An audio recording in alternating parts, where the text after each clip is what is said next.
We sometimes find ourselves in newish professional settings or social situations where we're not exactly sure how to contribute, what we should be prioritizing. So let's talk about the top 3 priorities that you should have when you're in this new or novel situation.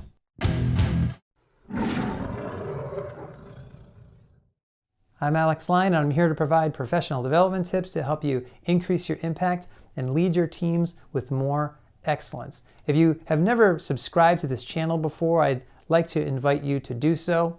I think all of these videos help people that I call rising leaders. If you're a team leader, frontline supervisor, or frontline manager, everything on here is meant to help you sharpen your skills. So go ahead and subscribe. Thumbs up the video if you like it. Start commenting in the section below. I'm really good about responding to almost every single comment people post so we can start a dialogue. Okay, now on to the lesson. I don't know about you, but a lot of times I feel like my old moves at my old team might not translate to a new setting. So now I'm with higher level people or people I don't know that well, and I'm not really sure how to jump in and contribute in a meaningful way. So let's talk about 3 ways that you can instantly position yourself as a credible contributor to that group. Number 1, open a communication channel.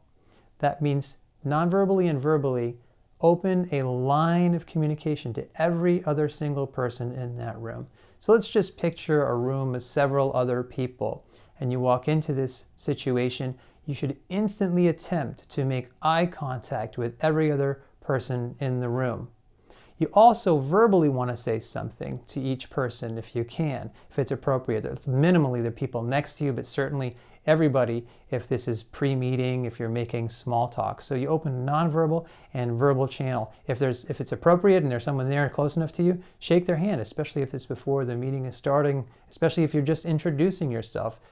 Most places are still okay with handshakes. I know a lot of places like don't touch, it's not okay to touch, but a handshake is still considered appropriate and professional. And then maintain during the course of that meeting, continue to make eye contact, continue to orient your body toward people. You don't want to fall into the trap of looking down at your computer or your devices the entire time. In fact, I have a whole separate video about the downside of using devices in meeting. I encourage you to watch that. I'll put a link in the description below this video to that one. So that's the first step, is opening a channel and maintaining that channel the entire meeting.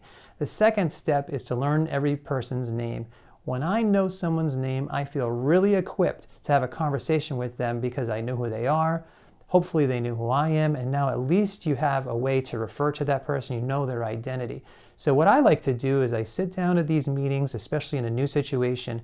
I take out an old-fashioned piece of paper and I write down everyone's name. A lot of time people will introduce themselves, for example, and as they go around, I make notes about who's who. And that way, throughout the meeting, I can look at my notes, and if I have a little down moment where I'm not doing anything that's too hard, I look down at the list and I look at their faces and I rehearse their names in my head to really make sure I ingrain those names and own those names by the end of that meeting. I really have memorized everybody in the room. It's really not that hard if you put just a little bit of effort into it. So now you know everybody's name.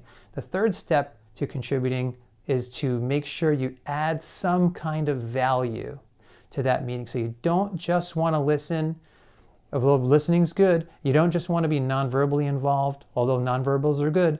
You want to do things like offer your opinion at least once or twice, offer some information, ask a question that leads the group in a positive direction, build on something that somebody else has said. That's a really easy way to get involved. You want to make sure you say something. If you're at that meeting, you have to realize, even if you're brand new, people expect you to contribute and say something of value from the very first meeting. You can't just sit around and ramp up over the course of 2, 3, 4 meetings. They want you contributing right away. In fact, I said something really useless. In fact, it was a little confrontational at a meeting once among some very high level people, and I felt kind of embarrassed and I clammed up, and afterwards I said to my boss, I'm really sorry that I said that. That was stupid. I should have thought about my words more carefully. He put his hand on my shoulder and he said, Alex, at least you said something. Otherwise, we're all going to start wondering what we were paying you for.